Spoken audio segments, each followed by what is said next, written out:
questions in the chat, and we will try to make sure we address those along the way. Ross, if we could go to the next slide. On the agenda today, I'm going to take you through a tour on the creation and history of the LA City Ethics Commission.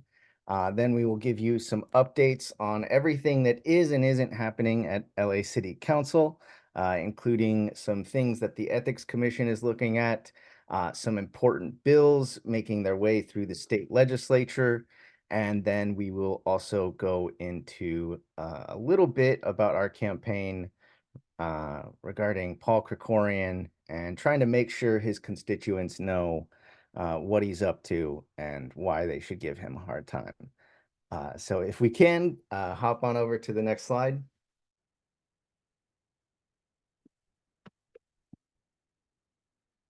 One more, please.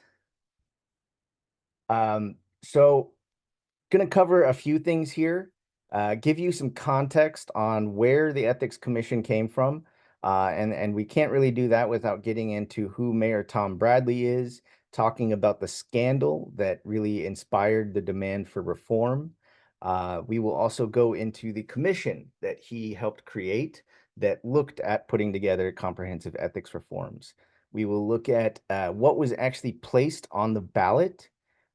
We will also take a look at the outcome at the polls, what kind of legacy and history you can draw from this ethics commission, and contrast it with our leadership that we see at City Hall today. This is a time where we are looking at updating the ethics commission and really empowering it in a comprehensive way for the first time in 35 years. So it's a helpful time to look backward and see where it all started. So if we could hop to the next slide. This is something that I just love this quote. One of our council members described this scandal that inspired the creation of the Ethics Commission as a Shakespearean tragedy. Mayor Tom Bradley had just gotten elected to his 5th term, and almost immediately after that was facing a massive scandal, a huge blemish on somebody that was widely revered across the city and beloved. So this was just something that really shook him to the core. If we can hop to the next slide. Mayor Bradley served from 1973 to 1993. And you can look at these two pictures here on the left. That's Mayor Bradley in 1973, and then him in 1992. You can just see the time that elapsed there and impact upon the city of LA. And just think that's a unique, remarkable contrast there. We haven't had somebody like that. And in some ways, Los Angeles is FDR. In the same way, he also inspired a pushback to get term limits in there because who knows how much longer he would have hung around. If we can hop to the next slide. Mayor Bradley first ran for mayor in 1969. It was an extremely ugly, brutal race. It actually had record turnout, and Mayor Bradley ended up losing by about 5-6%. He ran again in 1973. Same thing, running against Sam Yorty, one of the most corrupt and racist mayors that we have ever had. That first mayoral campaign was following the civil rights movement. 1968, we had a number of people assassinated, from Malcolm X, Dr. King, to Robert F. Kennedy. This was coming on the heels of a lot of racial tension in this city. Sam Yorty was somebody who, when President Lyndon Johnson said, "I want to declare war on poverty," much like we see some legislatures today in Republican states say, "We don't want your money," even though you're giving us free money to do things. Sam Yorty was the same way, even though he was leading a city like the city of Los Angeles. He is more than an airport. This is really one of the most impactful politicians we've had in the city of Los Angeles, elected to 5 terms. The first African-American mayor to be elected to a major city that was majority white. We look at a lot of the campaigns that have happened in recent years. And it's easy to say, oh, we haven't had grassroots campaigns like that before. But at a citywide level, that Mayor Bradley put together a really unique campaign that built over time. A grassroots campaign with a really wide, diverse coalition that ended up getting significantly bigger in that second run, and even bigger in his time in office. In the civil rights movement, there had been some longstanding cooperation between the Jewish community and the Black community, and that was something that was kind of Mayor Bradley's bedrock that he built out from to build alliances with the Asian American community, Latino community, etc. His campaign and that blueprint was, a roadmap for other historic campaigns like us getting Mayor Villaraigosa in office. Same thing where he had to run twice to actually get through and expand his coalition. It's very easy to look back at Mayor Villaraigosa because of our recency bias and look at him as a stale career politician. But the campaign he put together to get in office was a really historic, diverse grassroots campaign. And we haven't really seen anything like that at a mayoral level since then. This was also a campaign that heavily inspired Barack Obama's campaign. And if we can hop over to the next slide. Mayor Bradley is a former LAPD officer who actually got out because of facing, internal racism within the department. As a council member, very much had a combative relationship with Chief Parker, and Chief Gates while he was mayor. It's important to remember that back then, the chief of police was really somebody that could not be controlled by our elected officials in any way, shape, or form. The chief of police had civil service protection. So the only way they could fire him is if they were firing him for cause. And if, we're just looking at misconduct amongst his officers, that's something that's very hard to look upward towards the chief and remove him from office for cause. Um, After the riots, the Rodney King verdict, we ended up seeing some additional reforms from Mayor Bradley that delivered an end to that civil service protection for the chief of police and creating civilian oversight for the LAPD. And that is in quotes because, there were some limits to what was produced in those reforms. Those came from the Christopher Commission, but it is important to acknowledge that it did do a significant deal in curbing the kind of widespread abuse we saw from up top down to the bottom in LAPD. Criticisms of Mayor Bradley, have to consider that he had a couple runs for governor, which in some ways muzzled his ambition and, really going and after LAPD. He also had very much a citywide perspective. And there are those who feel like he did not necessarily do as much to uplift CD10, those communities that he came from, as opposed to the West Side, et cetera. If we can hop to the next slide. So this scandal dropped, as I said, right after he got reelected in 1989. It was discovered that he was the only paid advisor for the Far East National Bank, and that is a bank that was doing business with the city of LA. On top of that, there was a discovery that he had steered contracts to a business partner of his. He had boosted a friend's PR business that they were trying to get off the ground through access and official acts. And the most concerning thing about all of this is that after looking into it, looking at the law, they realized that nothing was done improperly here. We just had really no coverage in the law or really toothless laws, and there was nothing that could really be done. So it did not take him down in any way, but it did leave a tarnish on his record. And as I mentioned, he came into office nearly 20 years prior in a wave of demand to reject the corruption of Mayor Sam Yordi. So really a horrible contrast with what he originally tried to come into office to do. And next slide, please. So Mayor Bradley put together a blue ribbon commission. And this was something that was honestly widely panned at the time. in the press, amongst council members, City Hall. It was just kind of viewed as another blue ribbon commission. The leader of this commission, the chairman, Jeffrey Cowan, was a relatively young lawyer at the time, public interest lawyer, the former chair of California Common Cause, and really put an enormous amount of energy and effort into this commission.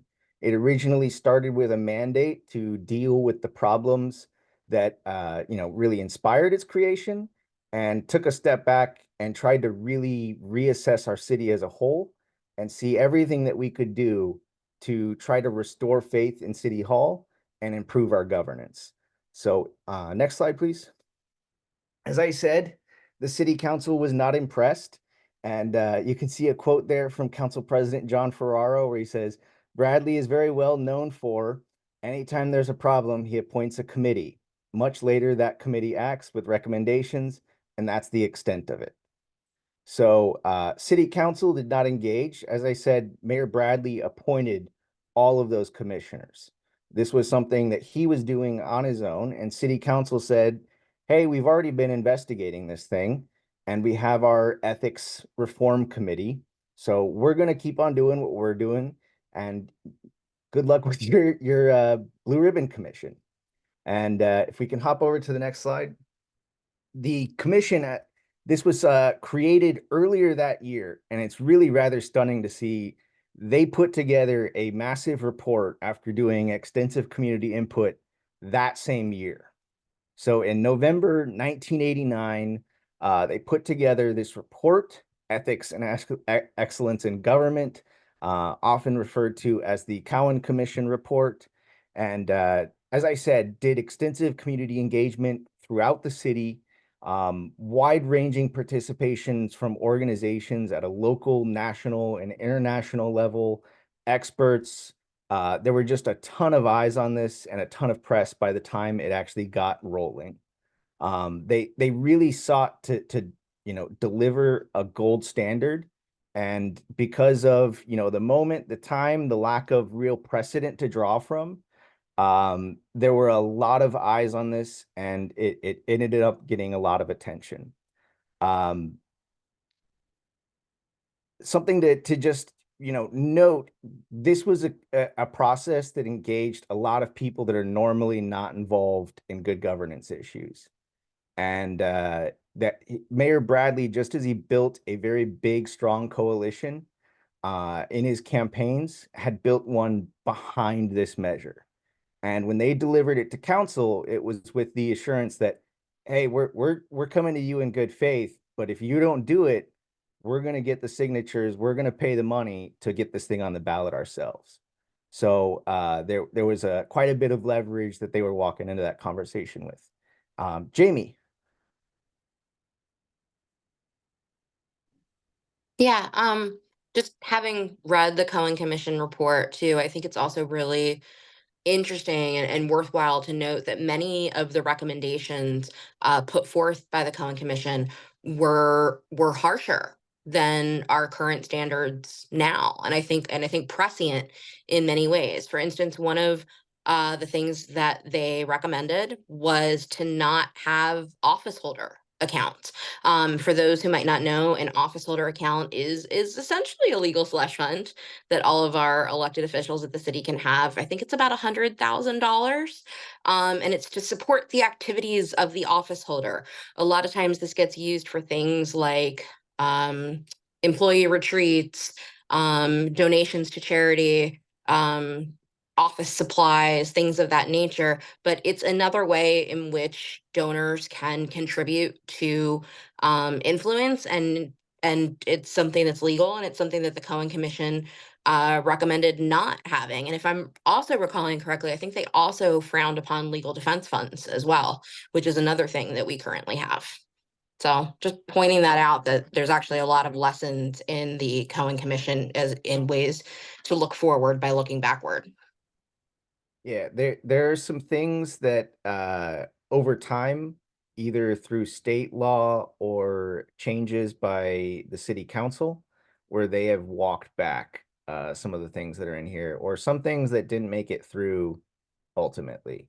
But for the most part, with the exception of some minor revisions, the report in large part got momentum to move through council. And if we can hop to the next slide, we will talk about city council. This process was handled by Councilmember Michael Wu. He was the chair of the ethics committee, and those are actually his documents on this. I went to city archives years ago, and you can check this out yourself. Really fascinating. A lot of our council members nowadays do not keep track of these things. They put their records in paper shredders at the end of the day or run off with them even when they're not supposed to. But back in the day, we actually got a lot of goodies from them. And you can see I'm not sure how closely you can look into there, but a number of topics covered on the subject of ethics. And then just one page on the right, which I think just gives you a good idea of the enormous investment in time that went into this thing. They were rounding up votes amongst 15 council members, having a number of meetings, and walking through all of these things and getting a pulse for how everybody felt on it, and moving through with some speed and energy, but also a deliberative process, which is not something we've necessarily seen in this council in place right now. So if we can hop to the next slide.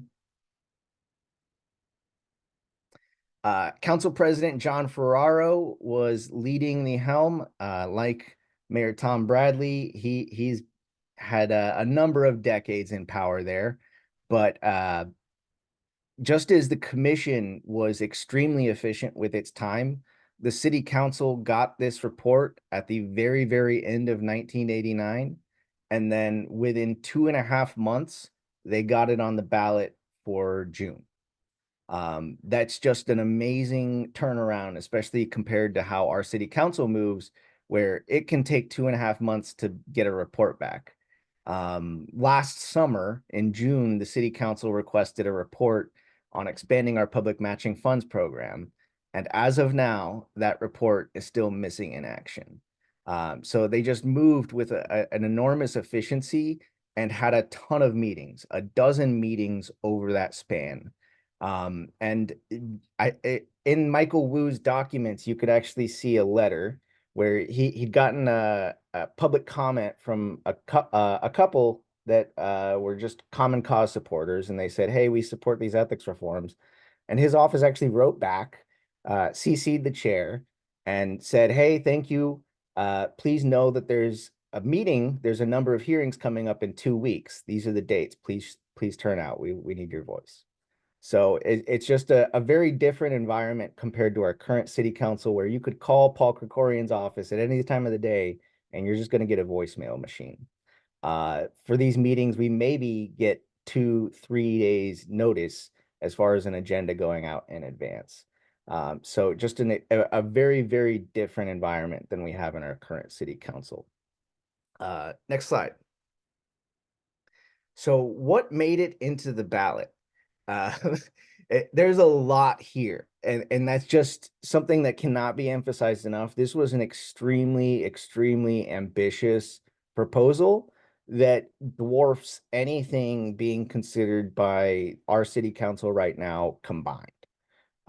It looked to establish an ethics code, conflict of interest laws, financial disclosures, mandatory training, limits on any kind of outside income they could have. So you couldn't have a Mayor Bradley that was on the board and serving as a paid advisor for a bank. They were a full-time elected official. As part of that, we baked their compensation into the charter. That is in part why our elected officials get paid so much money, because we did not want them taking outside work. Because of some changes later on in law to how judges are paid that were completely outside of our council's discretion, that has led to a substantial increase in what that amount of compensation is. This also limited gifts, travel of our elected officials. It created an ethics commission to oversee the enforcement of all of these laws, also serve as a resource for regulated communities. So lobbyists, elected officials, campaigns have somebody to turn to and ask questions, which if you're a grassroots campaign, you don't have thousands of dollars to pay Kaufman Legal to give you answers on things. So you end up calling Blanca at the Ethics Commission, their campaign advisor, to ask, like, what do I do with this disclaimer? What do I do with this matching funds claim? That is an extremely important resource to have, especially because the city of LA has very strict campaign regulations. So having somewhere to turn is extremely important for getting advice. This also restricted lobbyists, the revolving door, the ability of people to move from outside of City Hall to end up on outside work, negotiating future jobs, just a ton of restrictions there. The other really big thing it did was restrict the fundraising windows for city council. So uh, why is Adam Schiff our Senate candidate? Why is that the person that is going to be the California senator? There are a number of reasons for that, but the biggest reason is he has piled up a massive war chest of money over his career. Millions and millions and millions of dollars that he got a head start against anybody else that was in that race. You can't have that in the city of Los Angeles. When Mayor Karen Bass ran for mayor, she had campaign accounts at the federal level. Who knows? She probably even had some state accounts. I don't know. But she couldn't move that money into a city of LA account because we have a very limited fundraising window where you cannot transfer money from other accounts. You can't pile it up. You have exactly 18 months if you're an LA City Council candidate. You have 24 months as far as a window before the race to raise money. That is it. So this is something that really does help even the playing field and avoid reinforcing incumbency protection. The other really big thing that it created was our matching funds program. As part of that, anytime you create a public financing program, you have to have a place where the money comes from. Otherwise, anytime the elected officials feel like, hey, I really don't like having competitive elections, they will just turn off the water. So this ensured a dedicated revenue stream every year that would go towards matching funds for our public financing of elections. As part of that program, it also created expenditure limits. As Jamie mentioned, there are some ways that things have gotten weakened over the years. And one example of that is we used to have really strict spending limits. And if you were a public matching funds candidate, and while Alex Padilla, our now senator for the state of California, was the council president, he actually weakened the law that limits the spending limits. And they changed it so that if I were running for city council and an outside group spent $100,000 to help get me elected, my spending limit would go away, even though that money benefited me.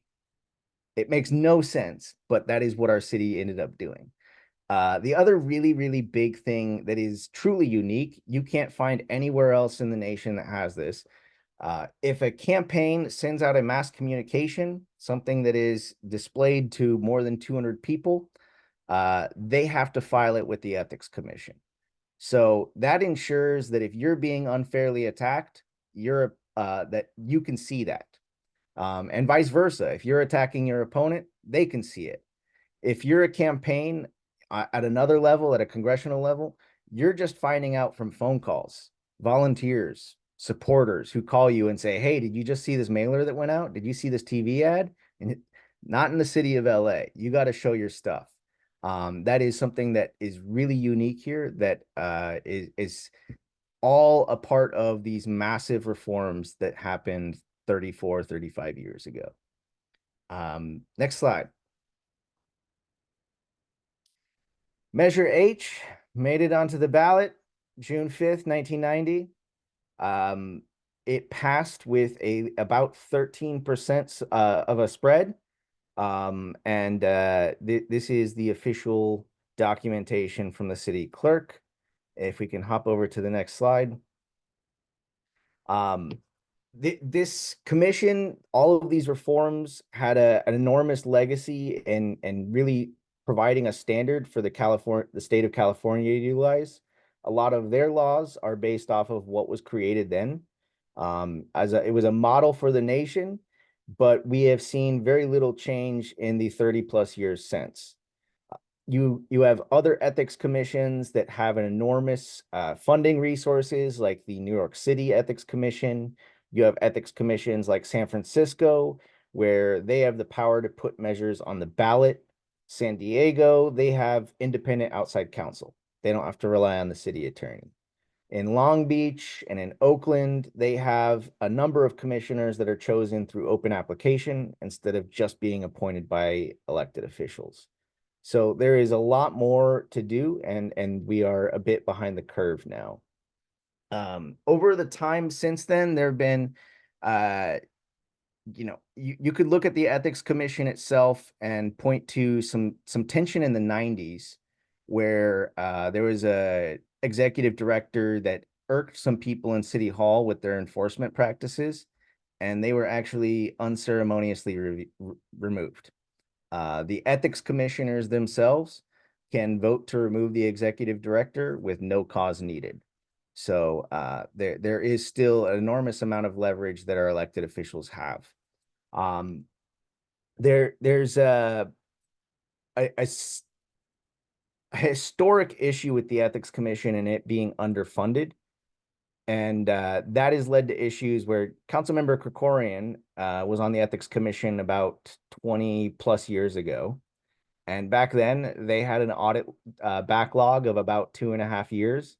And we have an audit backlog of about 2.5 years right now. So there's just we've made very little progress over the years. The Ethics Commission got massively defunded after the 2008 recession. And that might have just been because the city was facing a budget crunch. It might have also been because the executive director at the time was going crazy and filing all kinds of enforcement actions against all kinds of powerful people in City Hall. And I don't think it's necessarily a coincidence that around the time a number of powerful elected officials were getting fined for failure to disclose, violating ethics laws, not reporting gifts, that they ended up seeing their staff cut from, nearly 30 down to about 17. And we've mostly seen changes over the years charter-wise when it comes to the Ethics Commission's matching funds program. There have been amendments over the years that increase the amount of money in the reserve fund for the matching funds program.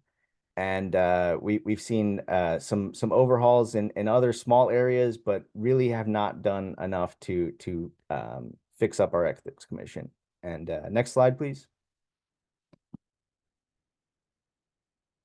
One really important note when kind of contrasting it with our leaders today, our council president is the chair of the Ad Hoc Governance Reform Committee.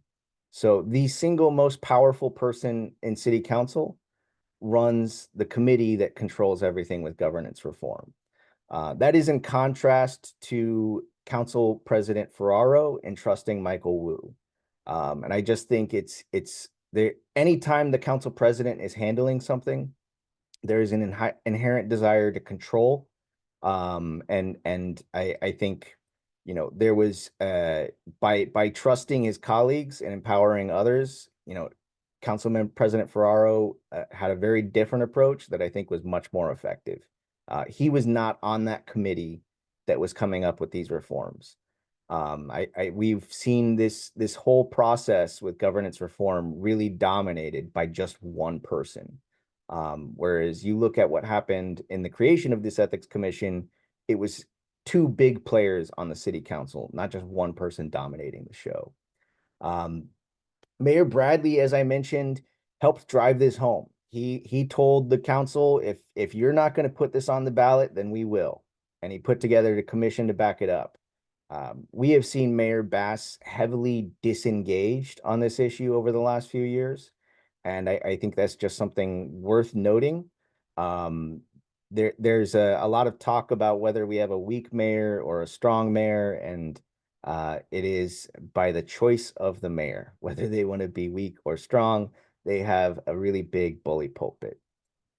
We've also seen our council president go out of the way to minimize public involvement and limiting opportunities for the public to be heard and not offering remote public comment, not offering enough notice for these meetings so that people can get really involved.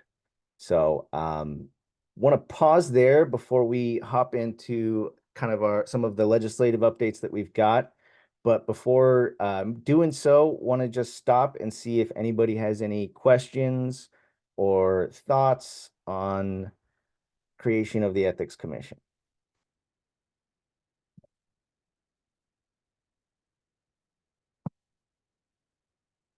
Good stuff. Well, Ross, if you want to move us along to the next slides. Absolutely. Hi everyone, Ross Weisschoffer, in case you don't already know me, and I'm just going to be walking us through some of the initial legislative updates that have gone through City Council.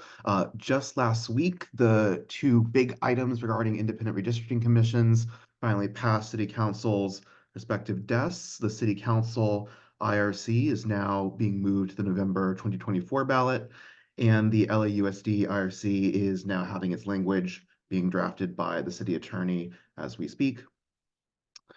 And as again, that's currently being drafted. I'm just going to drop in the chat for the LA City Council the actual ballot language in case you are interested in seeing it.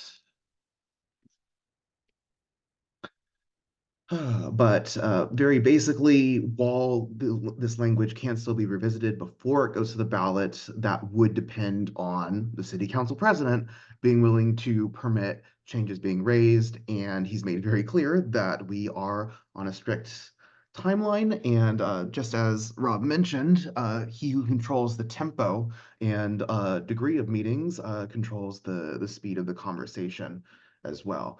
And just flagging, while it is, of course, great that we now have a independent IRC going to the ballot, that's fantastic to hear. It is the reality that this IRC still lacks explicitly in the language I've linked a protected budget. And when we're talking about standards, California State has set the golden standard with its Citizen Redistricting Commission, reportedly.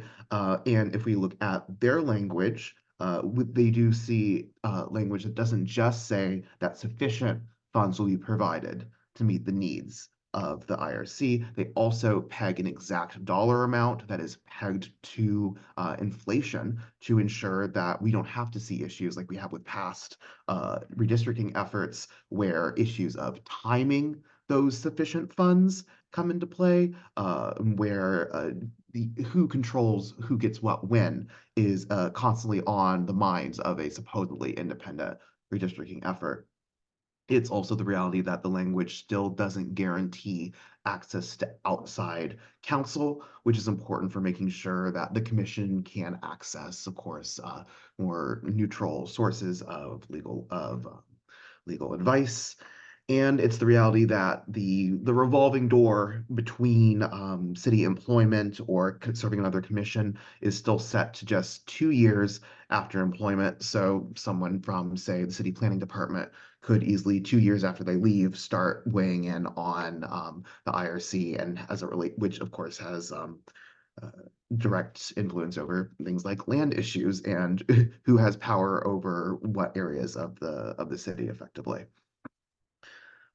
On the subject of the LAUSD IRC, that language is currently being drafted by the city attorney.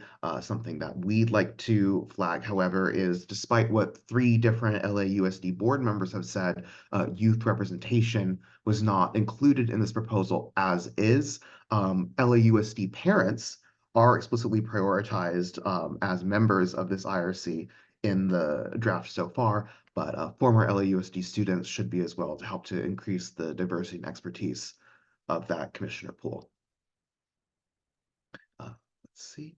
And coming up for a vote as soon as next week, I know that Robert, you want to discuss ethics charter reform? Yeah, so just to make sure everybody knows where things are. The city council redistricting package is all done. It is being sent to the ballot. As Ross mentioned, they could, before, this summer, decide we want to open it back up. Maybe not likely. There is still an opportunity to influence the process for LAUSD redistricting. That is a step slower in the process than the city council redistricting. Those were all both voted on last week. Coming up for a vote, potentially as soon as this week coming up, will be ethics charter reform and the charter reform commission. Ross is going to talk about the latter, and I will talk a bit about the ethics charter reform. But just to note, in there is audio from the Government Reform Committee where this was discussed on the 18th. There's also a report, and both of these items are contained in just one council file, 23-1027. Next slide, please. So the ethics charter reforms were quite heavily discussed on April 18th. They were sent forward to the city council. There's some good things that they did there. In particular, they increased the potential fines from $10,000 per violation to $15,000, and they also tied that to inflation so that it will increase over time. So that was a good thing. One of the few good things. There were some not so good things, like they got rid of the thank you, Jamie, for correcting me. The current fine is 5,000. There was a proposal to increase it to 10,000, and ultimately the ethics or the council said, let's go to 15,000 and tie it to inflation. Thank you for correcting me. Unfortunately, they got rid of some provisions that would allow the Ethics Commission to recoup enforcement costs. And a good example of that would be an issue that Jamie spoke about at our previous meetings. There was the CBS executive Les Moonves, who was in front of the Ethics Commission getting fined $15,000 for some really horrible stuff. And that was just a matter where, he had to settle like an 800 or I don't remember the exact settlement. I think it was 30 million. But it was just a long case to get settled. And then here in the Ethics Commission, they were forced to expend all kinds of money, but only fining somebody $15,000, which would barely cover costs of enforcement. So unfortunately, that was taken out.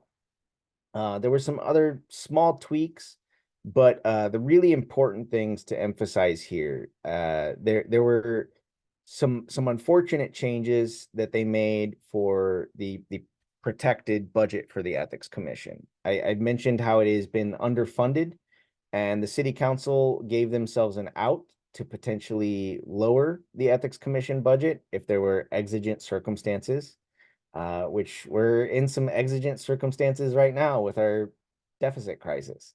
So it's not necessarily a high standard. There's also concerns that we have with the insufficient nature of that budget. They basically say, let us give you a protected budget that keeps you at the status quo. And our concern is the status quo is insufficient, so that's not really helping us. That's just protecting us from future retaliation, maybe. Another concerning thing is they don't have any sort of consequences for council failing to act. So if the elected officials fail to appoint somebody to the Ethics Commission, then we'll just be sitting there for forever, like we are with our current council president, who has failed to appoint somebody to the Ethics Commission for over 300 days. That can be extremely problematic with the next issue I'm going to talk about. But the main thing that folks want to see here is our council has been really unresponsive to scandal and really unresponsive as far as delivering change. So one of the big proposals from the Ethics Commission was, hey, give us some power so the council members are put on a time limit and they have to either vote our things up or down. And if they don't vote on them, they become law. So city council has a reason to respond in a timely manner. That is something that they are scared of, and they don't want to give them that power. There is also a proposal to go the route of San Francisco and giving the Ethics Commission power, if 4/5 of them support it, to put something on the ballot. And City Council wants to attach a bunch of strings to that and say you can only put something on the ballot if you previously sent it to us and we either failed to act on it or voted it down. But they give themselves an out and say that if they amend it, they have satisfied the requirements. So that would allow, and they confirm this on the record, them to just gut and amend a proposal. So they could get sent a big lobbying reform and just water it down beyond recognition and still satisfy the requirement. And the Ethics Commission can't put anything on the ballot. They went even further than that and said, we want to have a veto power. So if 2/3 of us say we don't want this on the ballot, we can block it from going to the ballot. Another concern here is it requires 4/5 of the commissioners to support a measure. So as we've seen recently, where they don't have enough members on the commission to hold meetings, you could have a scenario where they have 2 vacancies on the commission, and then they have 0 power to put something on the ballot, even if they have 100% support of the commission. So there are a number of things that we're trying to see changed. Please keep an eye on your inboxes. We will keep you in tune on what's happening. This should probably come up for a vote next week. Don't know anything in particular, no inside source there, but they are on a bit of a time crunch. And this is something that will be sent to the city attorney to bring ballot language back to the committee. So there's a solid 2 months ahead of us, potentially to work on this thing and get it in the right place. And those are the 3 really big issues that we need to see changed. We will have a memo coming out next week that goes over some of these issues that we have concerns about. It will also, we will hopefully have a petition live where you can send this information to your council member as far as your request for changes there.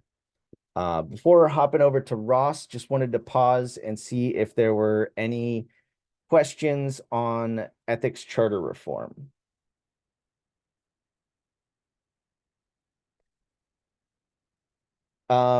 Just to backtrack, I see a comment in the chat from Liz on was it Pelham who was unceremoniously removed as the ED of ethics? No, I don't know the name of the person that was removed in the 90s, but Leanne Pelham, I believe, was the executive director following that, who served from about the early 2000s, around 10 years in there. So it was not Leanne Pelham, but she did irk the hell out of them with her enforcement actions. And just to flag, I forgot to, and we didn't necessarily have enough time to dive into it, but when we post these, we will drop some records so you can look in a text searchable version of the Cowan Commission report, as well as the voter information pamphlet for Measure H. So you can take a closer look. Those are fascinating things just to see who all was involved in the process, the presentation. You can see multiple shout outs to Mark Ridley Thomas. He was the head of the Southern Christian Leadership Council and was heavily involved and an advisor to this. Just very fascinating that somebody who advised on ethics reform ended up facing the sharp end of the law on those same matters. And Measure H, the pamphlet, is very fascinating just to see how the arguments were presented to voters. You can see the full charter language deeper in the presentation, but you can also see which council members, which city leaders were coming out for or against the measure. So it's just always fascinating to look back at that stuff. And unless there are any other questions on ethics, I will throw it back to Ross to talk about the Charter Reform Commission and what the status is of that. Thank you so much, Rob. And again, the Charter Reform Commission might not seem as exciting as the IRC reforms and the Ethics Commission reforms that are going to the ballot, in part because it's the reality the Charter Reform Commission does not go to the ballot. It is going to an ordinance that will be prepared by the city attorney's office. It is all internal to the city council itself. However, it is still really vitally important, in part because this does present a chance for us to potentially uh, further reform ethics, further reform the IRCs, make additional reforms to the charter as a whole that we wouldn't be able to otherwise. Now, the downside is that, as you can see from the slide here, the original proposal made by President Krikorian has not been improved much and arguably has gone further downhill based on the proposal that was actually passed on April 18th, in part because the neighborhood councils now do not have any input intrinsically.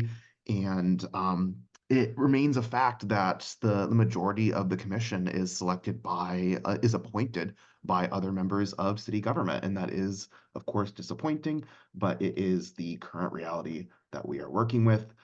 Most important, however, beyond even the composition, is what it will be able to do. We have advocated for ensuring that this commission has the power to put things directly on the ballot, so they have to actually collaborate with city council, and city council has to actually work with them to guarantee some reform happens. But this is still being discussed by committee. There's still an opportunity for public input. There's still chances, just as with ethics reform, to be able to get this commission in a better place. And of course, again, City Council has not yet considered this. The City Attorney's Office has not even begun to draft this ordinance. It will be in that ordinance where the details around ex parte or off the record communication disclosure are required, ensuring that the process is as open as possible for public participation. The devil, as always, will be in the details, and we haven't even gotten to that stage yet. So not all hope is most certainly not lost, and there's still plenty of chances for our voices to make a big difference in getting this commission on the right track when it comes to creating meaningful charter reform. I don't know if there's anything else you wanted to add about charter reform before we move on, Rob. Sorry, I don't know if you touched on this, but just to heads up, like this is really focused on the composition of the commission. There's some other things like they are going to be hearing more reports on specific charter reforms people want to see. Mm. They will be talking about budgeting, logistics, how much time they have, that kind of stuff. But what is likely going to be at a vote for the near future is really focused on the composition of the commission so that the appointments can start moving through. If you have a particular pet issue that you care about, like maybe you want to see 16-year-olds have the right to vote, like Culver City recently considered, and it came very, very close to passing. If you care about ranked choice voting, proportional representation with ranked choice voting, things like that, there is a enormous opportunity ahead to get those issues pushed forward. So just wanted to highlight that opportunity.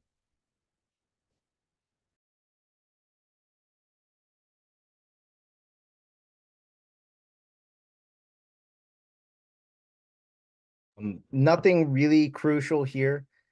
Just the budget hearings are going on right now. The Ethics Commission asked for additional auditors, and Councilmember Rodriguez asked for additional information on that. I don't know if there was any move today by the committee to push that forward, but just wanted to flag that, and we can move on to the next slide. So just looking forward to things that the Ethics Commission is actively considering. There was an email that went out saying that they're looking at considering changing the disclosure of donations by campaigns. Presently, if you donate to a campaign in the city of LA, aggregated donations, that means your total donation. If it's under $100, it does not require public disclosure. So that means there's no way anybody can look up your information to see who you donated to if you keep it under 100. And they're looking at, should this change? And if it changes, should it only apply to candidate committees, or should it also include ballot measures and independent expenditures? Some of the things that they're looking at are how much additional work will this place on committees that are filing. But I do think one thing that's important to note is that many of these small dollar donations are already submitted to ethics because of the pursuit of matching funds, because you do have to send in that information to ethics for review in order to be able to get matching funds. So I think for most campaigns, those smaller donations are getting vetted in some way. But perhaps you might have a donor that is in LA County but not LA City. That would never be submitted. Or you might have a business donation that would never be submitted because business donations aren't matchable. The next ethics meeting is June 26th, and they're asking for to weigh in by email, which you can do at ethics.policy@lacity.org by May 31st. And I'd actually love to hear people's opinions on this. I have some thoughts on it, but I'd love to hear everybody else. The one thing that I'm very firm on is that I think that all committees, if you're going to change it for one, you need to do it for everybody else. So independent expenditures and ballot measures as well. Because if you're going to have disclosure, have disclosure. But as somebody that formerly did fundraising, I have opinions on the fundraising aspect of that and how that might influence small dollar donors. But perhaps after we finish the next slide, we could go back to that. And then for in terms of right now, there's a bill going through the state. It just started. It's SB 1243. And I'm personally fairly disappointed in this one. So about 2 years ago, SB 1439 passed, and it put restrictions on electeds' ability to participate in certain votes, such as license, permits, entitlements, and no bid contracts. And this was in an effort to curb pay to play. Essentially, you don't want to be able to give a large donation and then get a contract. So this would keep you from being able to vote on those contracts. And basically what SB 1439 says is that if you've received a donation above $250, you can't vote on that issue for the next year, or you can't get a donation afterwards from a contract that you've already voted on for a period of a year. SB 1243 would roll up that donation cap to $1,000. Big difference from $250. It also would lower the prohibition on voting from 12 months to 9 months, and it would extend the cure period, which means if you needed to return a donation, from 14 days to 30 days. That's probably the aspect that I have the least problem with. It's the 14 to 30, but the other stuff, it's really rolling back. The California Clean Money Campaign is doing a petition opposing. I've also seen that the League of Women Voters is opposed, Common Cause is opposed, but there's an extensively long list of business interest, government official offices. LA County, for instance, submitted something in favor of these rollbacks. So it's really interesting to see the big money at play on returning the ability to participate in more essentially pay to play. So that's what I've got. And I think the interesting thing here is like this law immediately got challenged in court. So it took a little while to be implemented. And I don't remember the exact time frame of it getting cleared in court, but it might have been early last year, around there. I think that's right. And it really set off a quiet panic in City Hall, with a lot of people in office suddenly realizing they needed to keep track of certain conflicts of interest contributions, votes they shouldn't be taking that were not on their radar before. And that's in part why we got a motion last year from the council asking like, hey, can we set up we need to hire more city attorneys to help us go through these things and give us legal advice. And they ended up getting extra staffing in the city attorney's office to assist with this. So it is something that is ripe for scrutiny. So if you enjoy going through ethics filings, there are probably all kinds of low-hanging fruit that our elected officials have missed. And that is in part why they are asking Sacramento to save them and neuter the law. So that's just something that is worth noting as far as some of the context with this thing.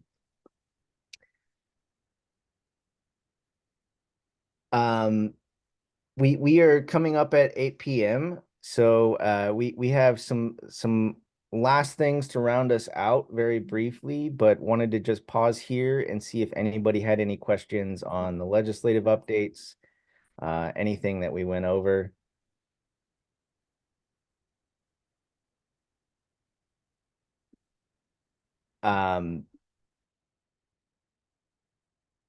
Good stuff. Well, we can go to the next slide. And if you want to reload the presentation, I added the postcard too late. There you see the picture, so that is perfectly fine there. Last week we sent out some postcards to Paul Krikorian's district. A little over 200 residents in his district got this postcard letting them know how long it has been since LA City Council has passed a single law to address corruption. This is just the beginning, but we wanted to get something out there. And you might be asking yourself, well, does Paul Krikorian really care about his constituents? We had that thought as well. Jamie had that thought, and that is why we in particular looked at donors in Council District 2 when we were targeting these recipients.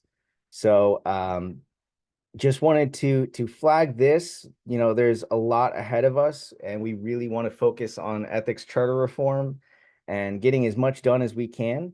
So I don't know exactly how soon we're going to do it, but the plan is to really step it up, and instead of filling these out by hand and doing this with postcard stamps, which cost 53 cents a piece, looking to really do thousands of these and get some bulk mail rates and really get some wider coverage and targeted coverage in Council District 2 to increase the pressure.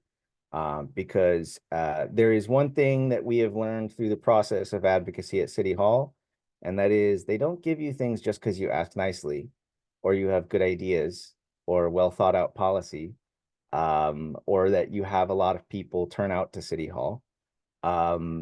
You really gotta to ramp up the pressure, and this is something that we will get creative with and ensure that you know they are feeling the pressure, and we'll keep you in the loop.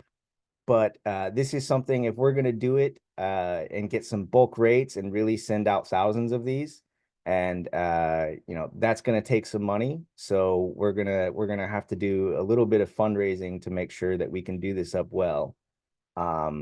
Because I just think this is an issue that we can't let go by.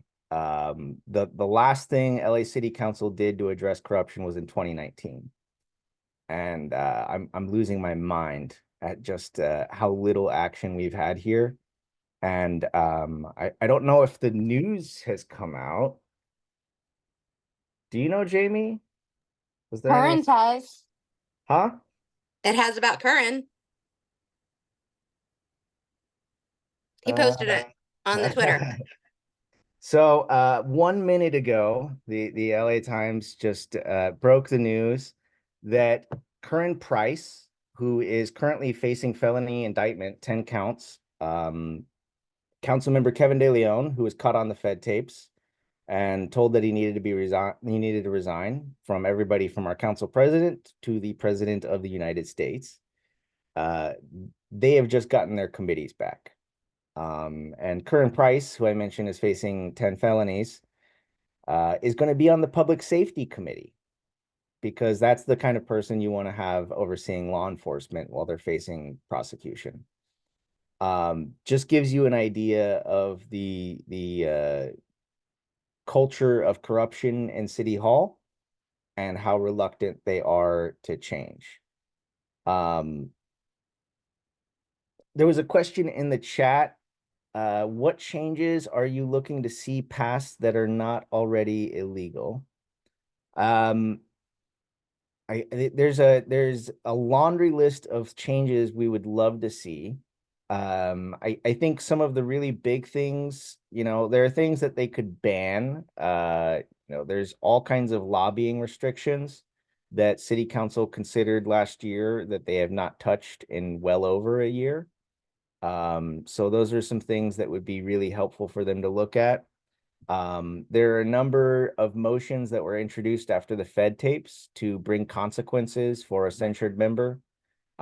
Somebody in a situation like a Kevin De Leon, we have not seen those. So there's, I think a good topic for future conversation would be going into that wish list of every single kind of reform we would like to see. I think one important thing to remember is like, we can't necessarily ban away corruption. The Supreme Court has made it really difficult for us to address corruption, and you have to have really naked corruption where people are getting money in exchange for official favors, and they have a paper trail. They have wiretaps that prove it. Unless you got that, it's extremely difficult to enforce something. And that's why I'm a big believer in competitive elections. The reason we've had 3 incumbents voted out of office since 2020 is because we overfalled our matching funds program, because we aligned our elections so that they were higher turnout.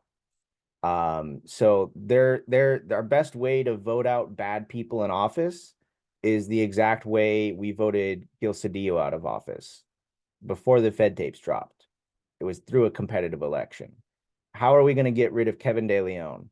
It's surely not going to be the city council. It's going to be because the voters in District 14 had a grassroots challenger. We don't have a public financing program at a state level, at a congressional level. That is something that we have at a local level. That does a number to promote good candidates, competitive elections. It's not, a silver bullet, but I'm a big believer in those kinds of reforms as opposed to, banning our way. The FBI has abilities that the Ethics Commission does not have. The Ethics Commission doesn't run wiretaps. They don't have a massive staff. They don't have, the power to bring criminal charges. They just have the power to bring civil charges and fine people. So they are lower in the pecking order than the DA, the FBI, et cetera. So there's only so much we can expect from the Ethics Commission on the enforcement end. Smaller changes that I would love to see, one of the big changes I would love to see is lowering the signature threshold. Currently, it requires over 500 signatures, valid signatures from city council candidates to get on the ballot. And if we lowered that to something like candidates face at a LA County or state level, we would have way more candidates on the ballot instead of races getting decided in the low turnout primary. Instead of council members getting reelected without facing a real challenge, we would see a whole lot more competitive elections and a much deeper conversation. And Jamie, I see your hand up. I also think that we would be remiss if we didn't mention the municipal lobbying ordinance. That seemed like it was going places, and then all of a sudden it wasn't. One of the biggest problems in with Los Angeles's lobbying ordinance is how we currently define a lobbyist. It's really easy to evade because it's based on hours, not on payment, or at least not on payment alone. And so it's based on how many hours you've worked, which is a lot harder for an ethics investigator to determine than did you receive a payment of this amount, yes or no. That was something that we thought was heading places until we saw special interest push back on who would be counted as a lobbyist. In particular, we saw this with 501c3s and 501c5s.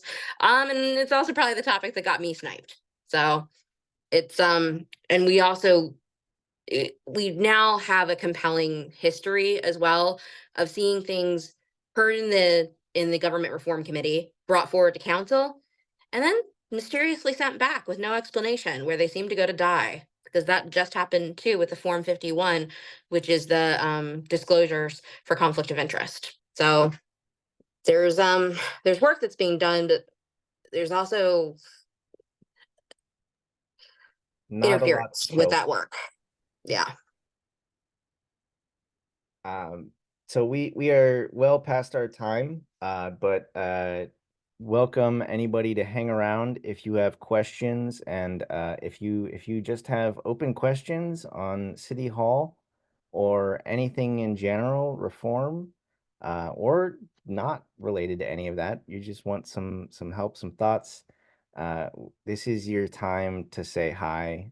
You have the ability to unmute yourself, raise your hand or whatever, if there's anything you'd like to say before we part ways. And very briefly, if there's anything about this presentation you especially loved, don't forget the meeting recording and slides will be posted at unregla.org. Marina. Hello. Thank you for the information. Excellent work, everybody. So like, wait, so Kevin DeLeon and Corinne Price, they were just like, you can have your jobs back. Like, I mean, not the jobs, but like the committees, like they were just like, no one cares, it's fine, just do it. And like, they just think no one will care. Yeah, kind of. We had a system down. We've had many people getting arrested for corruption, and the system was, hey, the FBI just raided Jose Huizar's house. You are immediately kicked off all of your committees. That is just what we're doing. Once he actually faced, indictment, you're off the council. Like, we don't want you around here. Mark Ridley Thomas, indicted. You're off committees. Quick vote. You're off the council. That's changed. We had Kevin DeLeon. They originally said, you're not welcome here. Some of them said, we're not going to have any meetings if he shows up. And he strong-armed his way back onto the council and wore him down. He has befriended his colleagues. This guy is a smooth man. He is a politician's politician that loves chumming up with people and laughing at Bob Blumenfield's jokes and shooting the shit with Councilmember Harris Dawson. And he has worked to help allies get elected to the council, like Councilmember Padilla. So he has friends now. Whereas he got a really cold shoulder after the Fed tapes, he has slowly broken people down. Councilmember Price, last summer he was indicted in June. He was immediately removed from committees, and they considered maybe removing him from the council. The council president said, all right, let's have a meeting. They had a meeting, and he said, we're going to have a meeting in a couple months. And that never happened. And then Corinne Price delayed his case from moving forward for about half a year and has drawn things out endlessly. So there's not really a good explanation here. There's not anything that has changed or any real reason that we should be in this position where Corinne Price is suddenly being welcomed back. We have not heard anything to exonerate him. Innocent until proven guilty, all that jazz. Believe that shit to the core. But there's a reason we have not seen his case proceed, because he's been fighting it along the way, and in some instances fighting it in court and saying you don't have jurisdiction to bring this thing forward. So the council president is ultimately rewarding Kevin DeLeon for his defiance, rewarding Corinne Price for drawing out resolution of his case. The best explanation for this is, I'm a strong believer that the council presidency is inherently corrupting. It's like the ring from Lord of the Rings. You put that thing on your finger, it will eat at your soul. And once you get that position, the only thing you're concerned about is keeping that position. That's what we heard on the Fed tapes with Nuri. She was paranoid as hell about somebody coming after her council presidency. And even though Council President Krikorian is termed out and going to be out of office soon, he has a number of things to consider, including his ability to hold on to that council presidency, the machinations of replacing him at the end of the year. Who will succeed him? Those are things that are kind of looming questions. Will somebody get some ideas?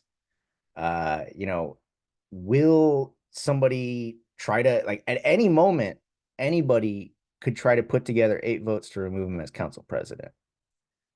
And if you have a elected leader who is afraid of their own shadow, they might be willing to make concessions they shouldn't otherwise. I think another political reality is that Council President Krikorian has a former chief of staff, Audrey Nazarian, who is running to replace him in Council District 2. And there might be political players out there that don't like seeing Kevin and Curran sidelined. So who knows what kind of pressure he has been under from his colleagues, from outside influences demanding that they get reinstated on committees. That's just, I don't know. I really don't know. This whole thing's baffling, but those are some potential explanations. Jamie. I mean, the other angle that I immediately thought of is both Kevin and Curran have a fundraising imperative right now. Kevin for the general in the fall, and Curran for his legal defense fund. And you can get a lot more accomplished in committees than you can at full council in terms of steering what the conversation looks like, in terms of steering what's funded, what's not funded. And just in our discussion of like the pay to play rules that they're trying to push back, I can already tell you that Kevin has a very that I've looked into and reported on an active pay to play issue. So that's right there. And when, as we know from Curran's charges, he's not so great at tracking his conflicts of interest. So just that right there. But I think that we really cannot overlook the value of being on committees, particularly when it comes to lobbyist fundraising.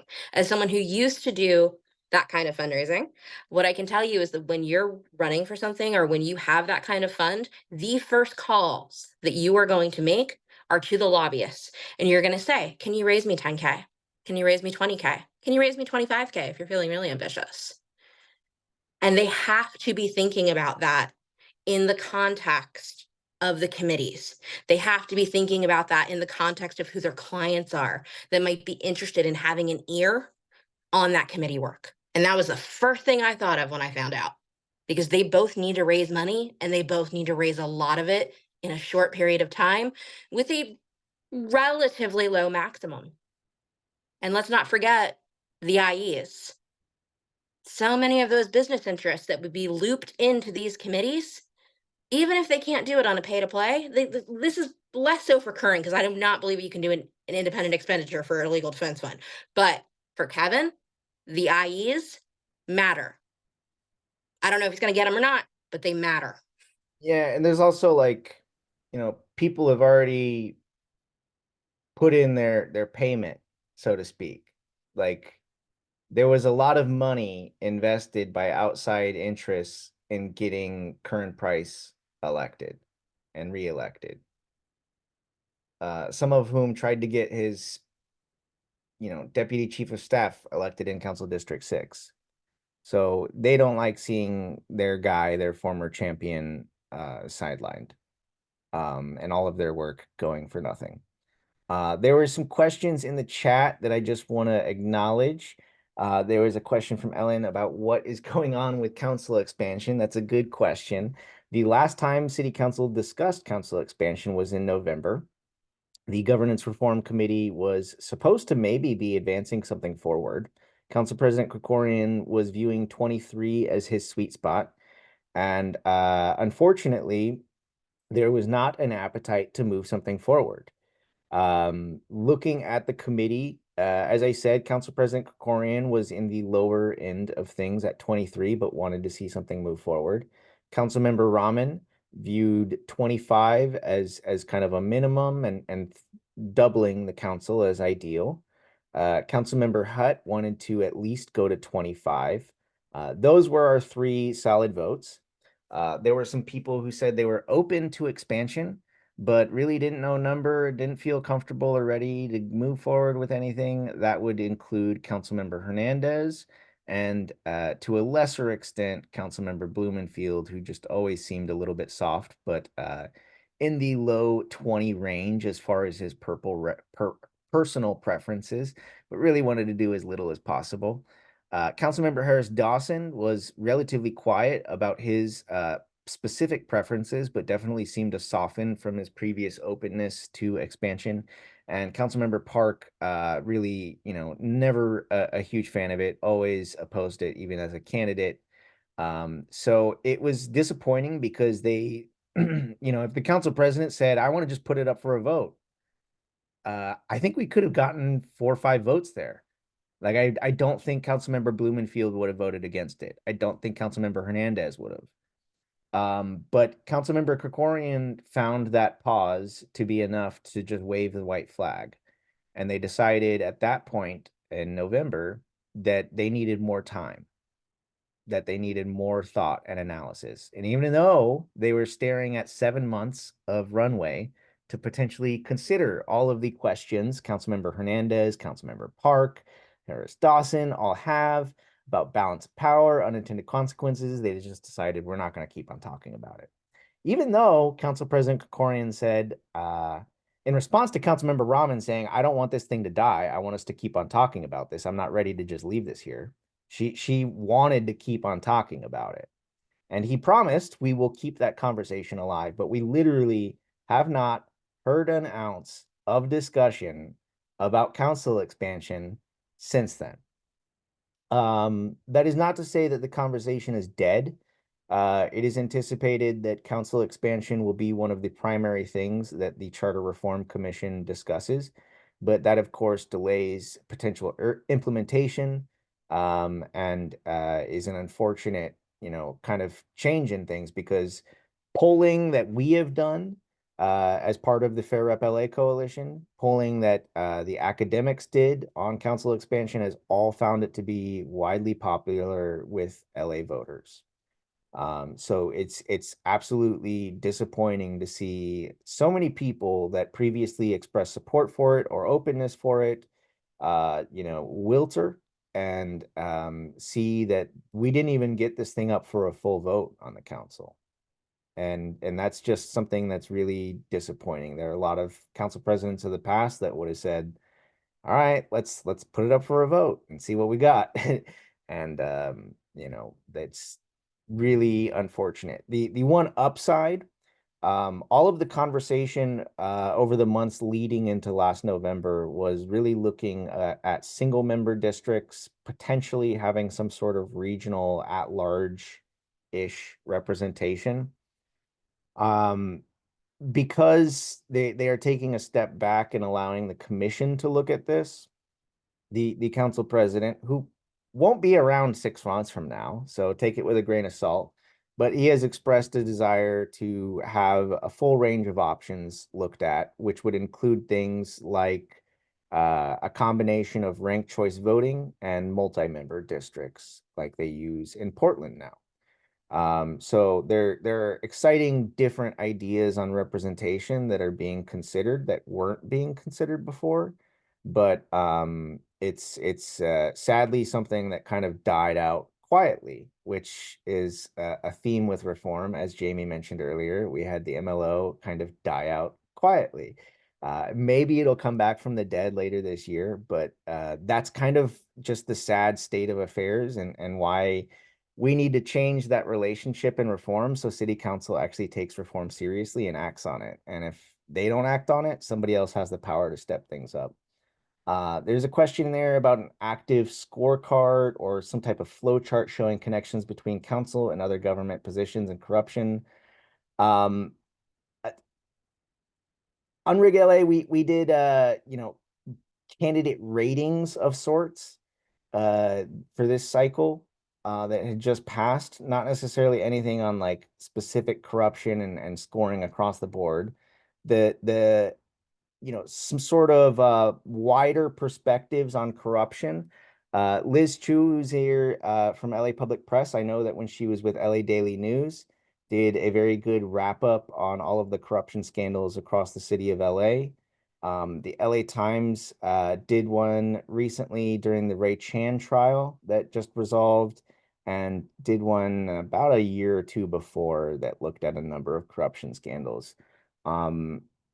Can't think of any great visuals, but that is a very great idea and something that we should just flag in an idea bank. And if anybody wants to do something like this, please, we would be happy to help support you and trying to put that together if you want to take the lead. But I'm sure many people would find it valuable to see that kind of information and just get full context.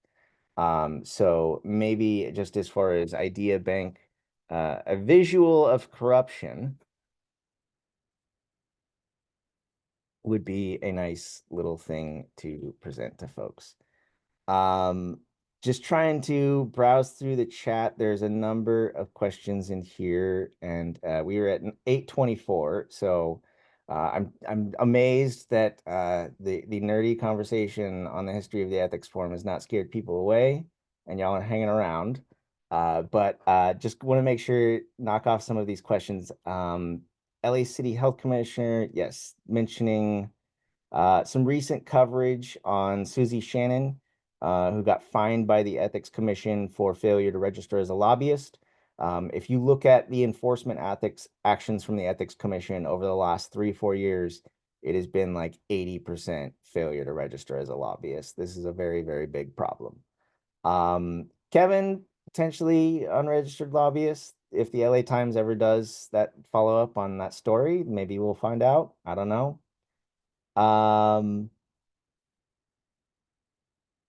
Sources that there was a question in the chat on good sources, LA Public Press, Frank Stoltz. You can always follow the Unrig LA Twitter feed for, more day-to-day stuff. And people are dropping all kinds of great stuff in the chat. And with that, I am just gonna, I'm getting a little hungry. I have not eaten since lunch. So I will just stop there and see if anybody has any last burning questions on thoughts about anything with City Hall. Good stuff. I Well, have something just because I got curious after talking about it. Went and looked at Curran's legal defense things, got $1,000 from one of his direct employees right there, which that's never a great sign. So that leads credence to my he needs to fundraise theory to me. Because if you're scraping money from your employees, and there's a couple other donations that are just very interesting looking to me as well. yeah, I mean, if you want to be really cynical, and LA City Hall teaches you to always be really cynical. Unfortunately, I used to be an optimist, recovering cynic, and I try to stray away from it, but it's just buried into my head. Like, you have to be prepared for it. You have to wonder what kind of dirt do Kevin and Curran maybe have. Like, you gotta keep that stuff in mind. And that's, who knows. It's not surprising that Curran Price needs to raise money and wants to be back on the committee. What is very surprising is that Council President Krikorian is willing to tarnish himself and get in the mud with him and say, come back on. We're welcoming you back. And I think that is what is truly remarkable. All right. Well, thank you so much for joining. Drop the Unrig LA email in the chat. Please always feel free to reach out and say hi. and look forward to seeing you early next June. That will be just a couple weeks before the deadline to get stuff on the ballot. So it will be the kind of peak of things, and we will keep you in the loop in between then about all of what we got going on to foster hellish conditions for this city council so they finally get off their asses and reform themselves. Thank you all. Bye.